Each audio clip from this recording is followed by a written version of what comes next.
nhô nha, cắt nhô bột trap nhắm á, rất là căng làm cho mình chỉ định chim nhắm tới độ á. Mà ăn ăn liền đi mà đây là tầm có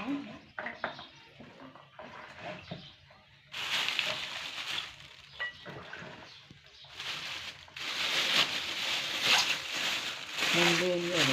một tí đi chơi chúng tôi đặt thịt sang tay bằng chanh đi tôm tê mấy cái việc bọc trập thầm thiết ở mình đã đi trai về ấy tê mình tôm mình mà tê mình trập nhốn hay chân đi tới bọc về tơ tục dù ngay con gạt khôi đây bởi dân đã trai đại đây phải hạt khôi chẳng đi về là việc dân và là dân bọc sập sập nhá ngay mình